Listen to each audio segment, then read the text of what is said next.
So hello and welcome back to the Champ.ie podcast ahead of Irish Derby weekend. I suppose before we look ahead to the action this weekend, and we'll take a brief look back at Royal Ascot as well. We have an interview with Kevin Manning, and we'll hear from Kevin ahead of Fiscal Rules, of course, in the Irish Derby this weekend. But join on the podcast, I suppose, fresh in the winner's enclosure.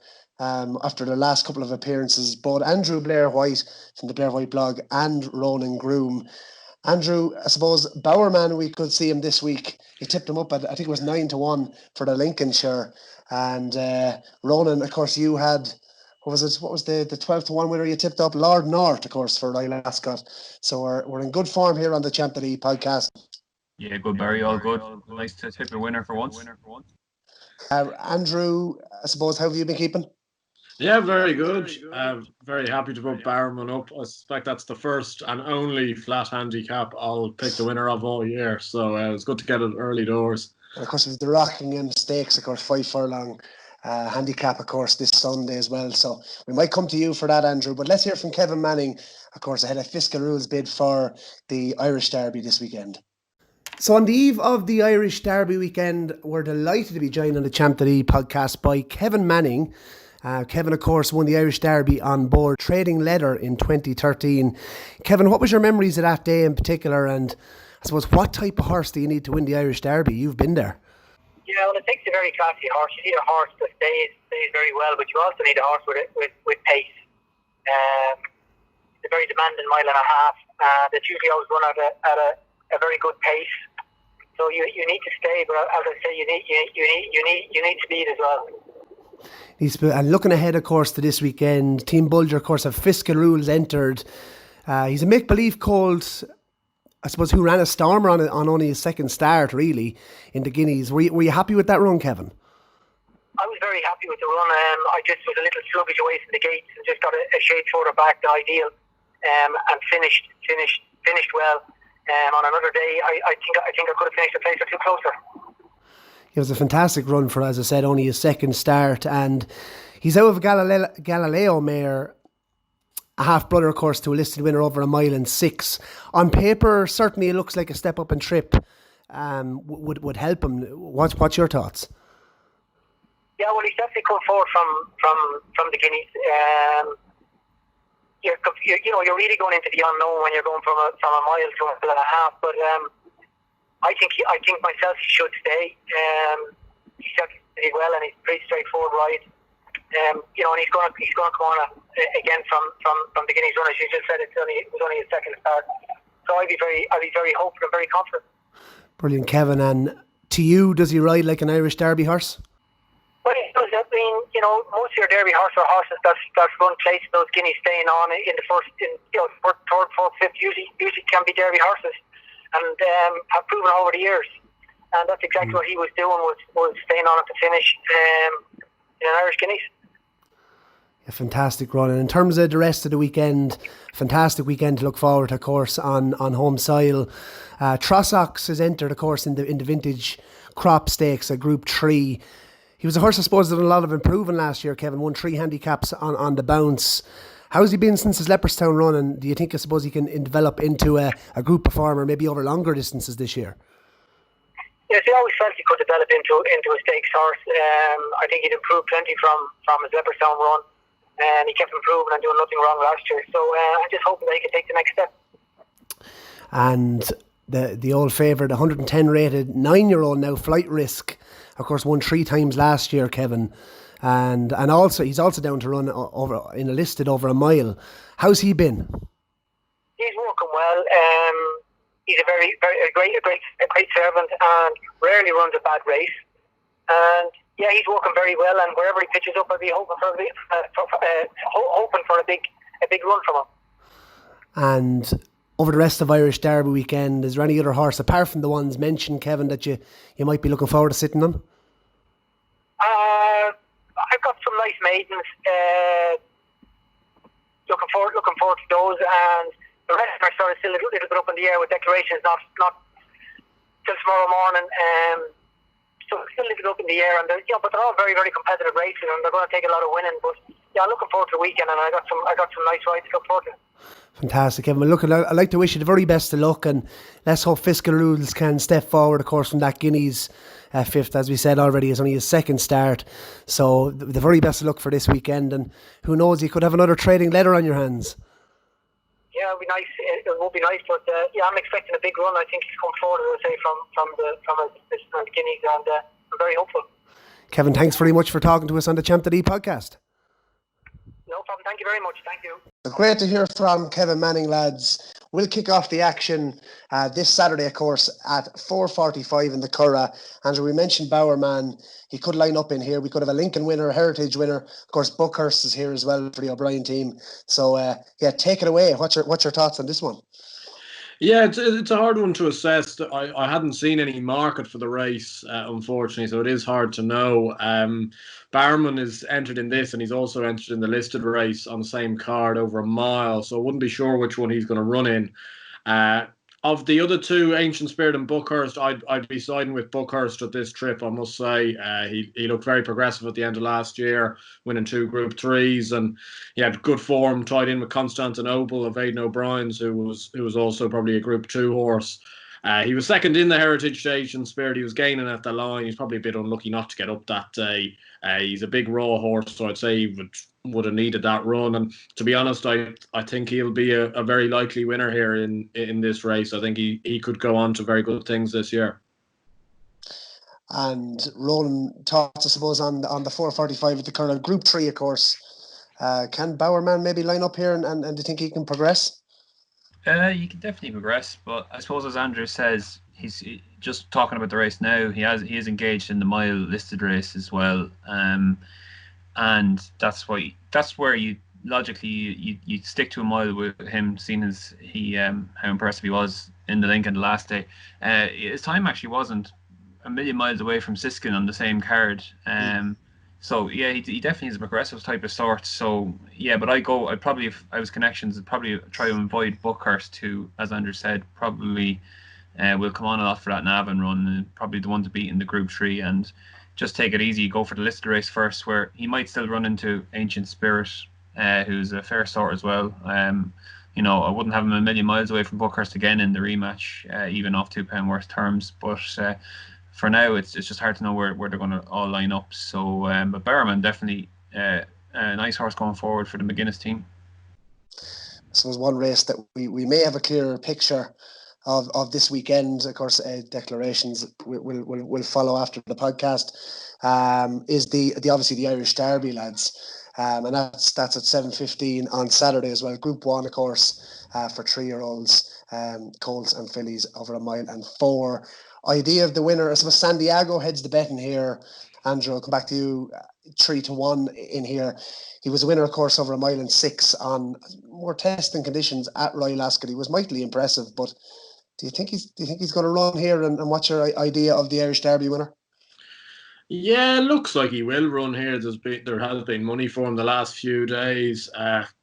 Personally, it's a race I don't look at and go, this is a vintage renewal of the Irish Derby, to be honest, with himself and Arthur's Kingdom. And also, you only have to look at it in the first 8 in the betting. 4 of them haven't actually won a race yet, which isn't usually the way you'd see a race like this panning out. I wouldn't have a massive say, but I have come down on Arthur's Kingdom. He ran a nice enough race last week in the King Edward behind Pile Driver. That would have sharpened him up. I'd have said I'm probably going to end up being very lenient with moguls, so I wouldn't mind Arthur's Kingdom doing that form line a bit of good. To be honest, I think Santiago is a massive danger. You know, the form with Berkshire Rocco is probably decent enough form. I know you absolutely adore English King, who beat Berkshire Rocco probably a similar enough distance. Crossfire Hurricane, the Kitten's Joy thing really puts me off. A lot of Kitten's Joy's progeny really want a mile 2, not a mile 4, and the rest I just can't see winning it, to be honest. So Arthur's Kingdom for me, he's a solid enough sort. He's sure to run his race. Mile 4 is his ideal trip. 9-2 it's not a brilliant price, but it'll do me for this race. We will speak all about English King next week. I'm going to hold fire for the moment. But Ronan Groome, just on this Irish Derby, Andrew mentioned, I suppose, the strength and depth of the race. Aidan O'Brien obviously comes to the table with plenty entered in here as well. Just Andrew mentioned about Crossfire Hurricane and the Kitten's Joy and the pedigree. There would be doubts, I suppose, of him definitely staying the trip here. Would you agree? Yeah, very much so. But you can't really say it until you need to give him a chance, I guess. And I'd be a bit more optimistic, I suppose. The way he won the last day was really encouraging.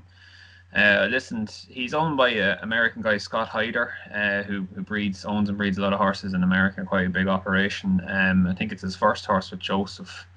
And I listened to a podcast that he did, and there was very little confidence in him that day he won at the Curragh, the Gallinule. But if you actually watch the race again, he was ridden seriously confidently by Shane Cross, who just basically had him out the back, let him just cruise up in the straight without going for the whip or anything. And he kind of it all just looked so easy, really. I just thought it was really impressive, considering there was very little confidence in him on the day. Yeah, look, the staying thing is a question, but Kitten's Joy does get some stairs as well. Big Blue Kitten was a 1.5 mile winner, a Group 1 1.5 mile winner. So you can't say for sure he's not going to stay. And he's a big enough price that would probably just about tempt me in, to be honest, in what is a really disappointing renewal. Just probably as much down to circumstance more than anything else, given that the Epsom version this year is going to be after the Irish Derby, which obviously is unusual. But honestly, there'll be better races down at Ballydoyle than this one, because obviously Aidan's kept all his good horses for Epsom, and the likes of Vatican City and Mogul and Russian Emperor, and basically this looks like a Ballydoyle schooling race with all the kind of maidens there, and the likes of, you look down at the likes of Order of Australia, Mythical, Sherpa, Memorabilis, who I think could be okay out of all those ones who just kind of won maidens and running maidens. But it really is a soft race. I think you like Fiscal Rules, so I'll let you talk about him. He's interesting. And there's other ones just to mention was Joseph Bryan's New York Girl, who is a filly, so that's unusual in itself that she's running here. And she's by New Approach. She stayed on kind of one pace in the 1,000 guineas behind Peaceful. You know, probably will improve for trip. And in the softest Irish Derby, probably in a good while, has place claims of going close. But I have to say, Crossfire Hurricane did interest me in the context, this form in the context of the race. Gallinule Stakes is usually a good guide to the Irish Derby, and he's unbeaten. Yeah, maybe he mightn't stay, but I think he's every chance of improving from a trip. Definitely the way he was ridden that day at the Curragh, he came home really fast. So he'd get my vote at around 5-1. I think he's been played into about 5-1 now, so I think that's okay, yeah. On the whole Fiscal Rules thing, because I was proud to put him up on the season preview, Ronan Groome. Of course. No, I had always earmarked him, I suppose, as a horse that would be maybe something like an Irish Derby, middle distance trips. And there was nothing about his Guineas run that has put me off. And obviously listening to Kevin as well, he's pretty bullish about him getting the trip out of a Galileo mare that actually, like, there is stamina on the damn side. So, you know, I heard a couple of people maybe questioning, could he have got a little bit closer on the Guineas? I mean, he was the last to play his hand. Probably the only other horse in the field on Guineas Day was the horse Monarch of Egypt, who kind of got penned in against the rail. But the opposite with Fiscal Rules, he had to nearly circle the field, and I thought he was closing all the way to the line. And obviously, it was only his second start. So I absolutely would give him every chance of getting I'd be very confident actually that he stayed a trip, and I think he probably turns up here one of the more classier horses in the race. And at 6-1 now is as short as you can get him. He's 8-1 is probably the best you can get out there on Fiscal Rules. And I'd be encouraging people to, you know, you're definitely going to have 8 runners, I think, in here, and I think he looks a good each way bet, to be honest. Definitely at that price. He's obviously probably going to shorten as well when final declarations come in. Just you mentioned about the Aidan O'Brien team, Tiger Mott. I don't know what you guys. I thought he was maybe slightly interesting. Of the O'Brien runners here, if he does line up at a bigger sort of a price, he's 14-1. Himself and Dawn Patrol, there was nothing really in it at Leopardstown the last day, and I think it was a Tarman Sower in behind, who's since come out and ran a cracking race against Middickle up at Fairyhouse. So he was one I thought that was an interesting of the O'Brien horses. I couldn't be having Santiago coming back and trip after such a hard race. I think you need a horse with a little bit more speed for an Irish Derby. Arthur's Kingdom, I think, has been pretty much found out. And looking down the field, I think of the O'Brien runners, definitely. But the one I'm going to side with, obviously, is Fiscal Rules. We can't desert them now, lads. Coming on to Sunday, the 3:45, the Rockingham Handicap, 5 furlongs for 3-year-olds. Andrew, we mentioned you're I suppose you've taken the crown for the Premier Handicaps at the Curragh. Give us the winner of this one. Well, I'll try my best. It's hard to know with some of these horses at the top of the weights. Both have kind of dual entries over the weekend, like Make a Challenge and stuff like that, which obviously would he'd have a very good chance. I don't know. He's also in the Greenlands. The one I came down on at a featherweight is Strong Johnson. He's around 8-1 for Kieran Cotter. I think Mark Gallagher's booked on him. He won course and distance handicap on Guineas weekend. He's very well backed that day for Colin Keane, and I think the horse finished second to him that day is absolutely hacked up today at Nace, Sun and Sunny, I think his name is. Look, he has a fair bit to find with a lot of these. He's rated around 15-20 pounds inferior to some at the top of the weights, but obviously he does get a massive swing at that, and there could be progression to come. Kieran Cotter does brilliantly with these 5-6 furlong handicappers. He's not a bad little price at 8-1, I think, and could run well. Yeah, he's as shrewd as they come, of course, and he's done well with 2-year-olds as well. Because Woodfield General, I think, won on the opening day at Nace. Kieran Cotter from Laois. Ronan, what's your thoughts on this one? Yeah, Strong Johnson was on my list as well, but I'm the one I'm going to go for, and I'm hoping because Mark Gallagher has been booked, that Ger Lyons is hoping that he's going to run My Laureate and that Colin Keane will ride her. I think she's really interesting. She ran 6th in a listed race won by Make Challenge last Saturday at Nace. If you remember the race, she kind of raced over on the far side on her own. Gary Carroll was riding her, and she was thereabouts, about a half furlong from home, and she just got swamped late. It was her seasonal debut, but I just thought she ran really well to run that well on her own for most of the race. She's rated 85, but that was a listed race, so she was racing against, Make a Challenge obviously is 1-1-2, and other horses like Southern Horse 105. Good listed class sprinters basically, and she's been left on 85. Now, if you go back to her run last season, her debut run where she ran okay, I think she finished 4th, and in her second start of the season, she produced her career best effort. She won by 4 lengths at Navan. I'm just thinking maybe that's what the Lions team are thinking again. Just get a run into her up at Nace, thinking just get the freshness out of her, and now she'll be able to produce a career best on her second start of the season. I just think she's really interestingly handicapped off 85, and I saw she's 14-1 with Paddy Power. I'd be hopeful you could get a better price once a few other firms start pricing the race up, just considering her form figures aren't the most inspiring looking. But I was really interested in her My Laureate for Ger Lyons, and hopefully, obviously, Colin Keane will ride if she is declared. Interesting stuff on Sunday, lads. We saw Skeptical at Royal Ascot over 6 furlongs. Doubtful probably that he goes for the Greenland Stakes, as he was on a bit of a drift there. And we also have, of course, the Pretty Polly Stakes, another group. Well, that's a Group 1. In either of those races, Ronan Groome, we'll come back to you. Did anything tickle your fancy? Yeah, and not hugely, Barry, just because I'm not sure Skeptical will run. I mean, it goes against what they were actually saying, why they didn't run him in the King's Stand. They didn't want to, tire out the horse this early in the season. So if they're going to run him back just 8 days after his career best effort to run 3rd in the Diamond Jubilee, it kind of contradicts their initial plan. I think Dennis Hogan mentioned after make a challenge win at Naas that I think his plan was obviously the July Cup with. So I think that's probably going to be the. I'm not sure if it's going to be his next run, but it might be a bit soon for him to rock up here, especially after such a hard race. Well, they both ran on the same day, so it's just wondering. I would have thought make a challenge would be more suited here. The 6 furlongs and his course and distance form, or obviously his course form. He won a couple of times here, but it's just not a race you want to play in now when you don't have declarations. The same with the Pretty Polly. I mean, like Magic Wand and Fleeting are at the top of the betting there. At least one or maybe two of them won't run.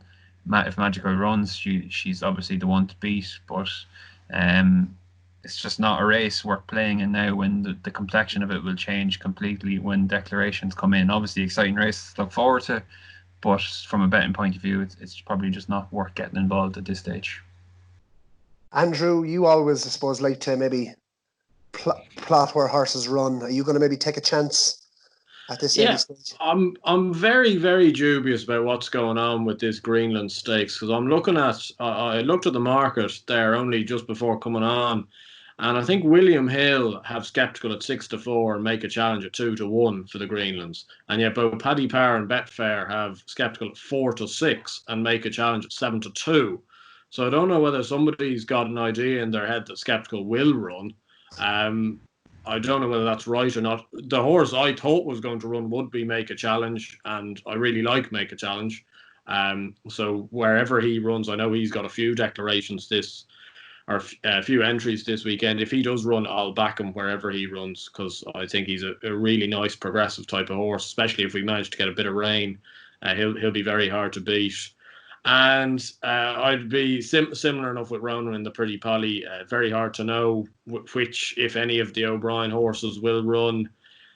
I'm not sure. I might end up probably backing her, but I more so have a watching brief on KM Pepper with the Irish Oaks in mind.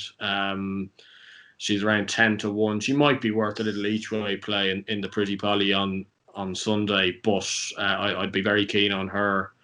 At least, hopefully, running a nice race with then the Irish Oaks in mind in a few weeks' time. Yeah, interesting.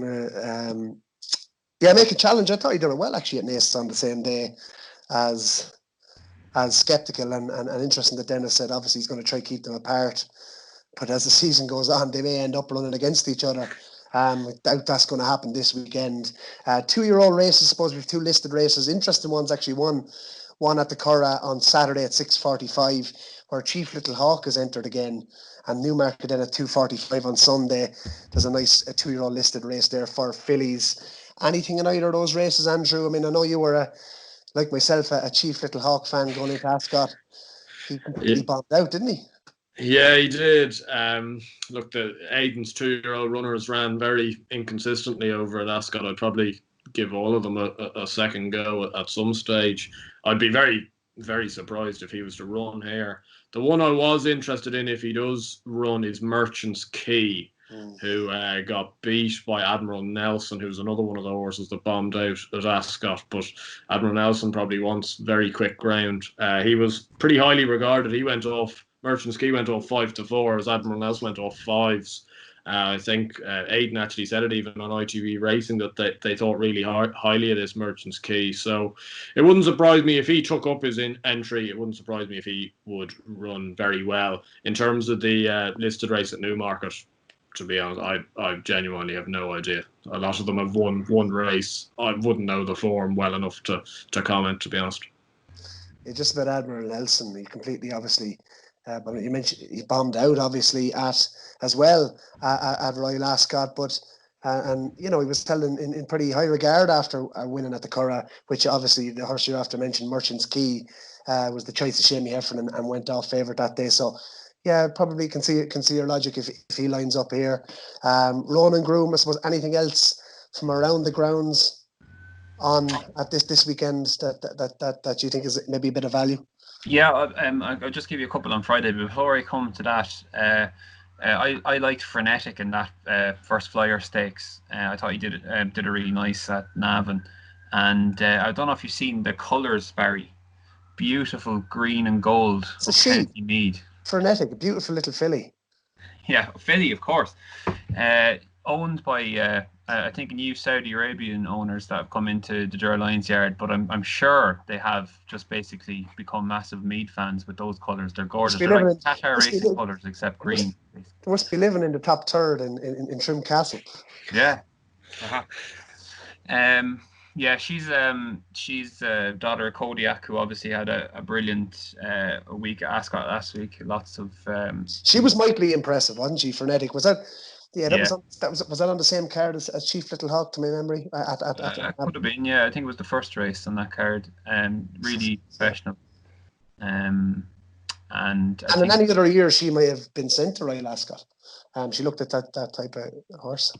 Yeah, it's the Lions' kind of philosophy now, I think, is to skip Ascot. He kind of said that last year. He was kind of like, been there, done that. Why would I go to Ascot when I can run them in the Curragh just down the road, and then if they can win there, then they can possibly win the Phoenix or stuff like that. That's what the whole Siskin philosophy was about. So maybe that's what his thinking is there. Just to give you 2 ones on Friday, because obviously we have declarations. Another one for Lions is Monoxide, runs in the last race. This is the classic David Spratt buy from Britain, cheap kind of British cast-off horse, well bred by Galileo, is going to have loads of supporters, I'd say. Gets into that race off a rating of 80, and obviously Spratt is a genius with buying these horses, the likes of Mustajeer, Seawolf, Moani, who've all done really, really well when moving to the Lions stable and kind of just progressing from there. So look out for Monoxide in the last race. And the race before that is the fillies Handicap. I think it's really interesting. Shane Foley is going to ride St. Clarence.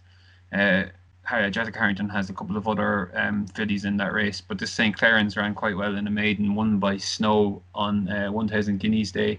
I think she just didn't stay, came there, like she's right there, bang there with a furlong to go, and just kind of faded out of it.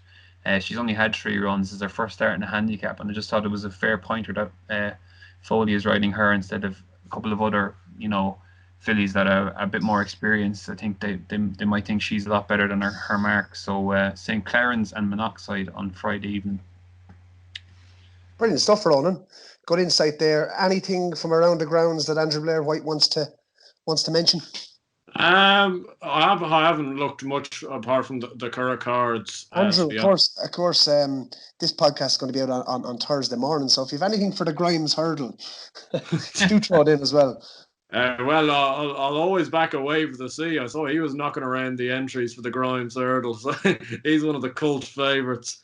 In terms of the 2 I'd give you for the weekend, you might as well just copy and paste my one from our previous podcast, because I think if Barrowman runs in the listed mile race, I can't see anything to beat him.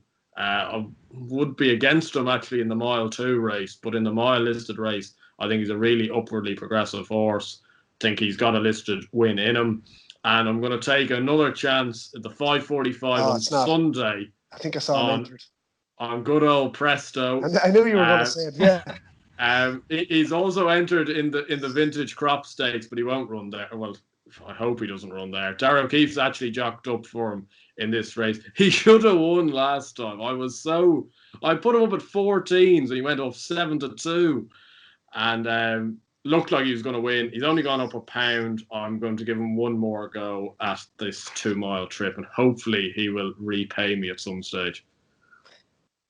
Brilliant stuff, Andrew. Best bets of the weekend, Ronan, or have you already mentioned? My best bet. No sitting on the fence now, Mr. Groome. My best bet is Crossfire Hurricane, but I do like my Laureate. I'm hoping to get a price about her, so I'm going to back her each way. So, but best bet, I have to go with Crossfire Hurricane. Brilliant. But I'll keep it simple at the Curragh lads. Fiscal Rules. We've made a case for him already. Cracking each way bet, even at She's probably going to be around 6 o'clock by the time, 6 to 1 by the time this podcast comes out, but I've taken a bit of 8s each way. And best bets of the weekend from around the grounds for myself would be at the 3 o'clock at Newcastle. I think there's an interesting filly running in the listed on the all-weather over 1 mile and 2. Virgin Snow, she ran last year twice. She's a Glen Eagles filly out of Snow Fairy, guys. You might remember, 122 rated filly. But this filly has form behind Run Wild from last year. But I thought she took a big step forward last time out at Haydock, and I think there could be plenty more to come from her. Good price there now at 9-2. So I think she represents good value, and there's definitely going to be 8 runners. So I'll be backing that each way. That's Virgin Snow. But I suppose that's really it, Andrew. You mentioned obviously the Grimes Hurdle on Thursday, the return of the National Hunt Racing. Is there anything, I suppose, over the next couple of days entered up that you like in that scene? Well, as I say, I saw Wave of the Sea was entered in for the Grimes Hurdle. That is some of the real old favourites in that with Yanworth and all entered up. So it's great to see a bit of jumps racing back. I'm always a little bit better with my betting for jumps racing, so I might stick to it, even the summer jumps. But I haven't seen anything in particular by the Grimes Hurdle, but it's been very good to have it back. I've been watching Roscommon intermittently tonight as well, so that's how low we've managed to go. Absolutely. Well, I might get back to watch a race or two. I think there's another race or two ready to go at Roscommon, lads. That concludes the Champ.ie podcast, looking ahead to Irish Derby weekend. Lads, the very best of luck, and let's hope we can follow up on recent tipping of Andrew Blair White Bowerman 9-1 in the Lincolnshire, and Ronan Groome, of course, with Lord North at 12-1 last week, lads. Let's hope for more of the same luck.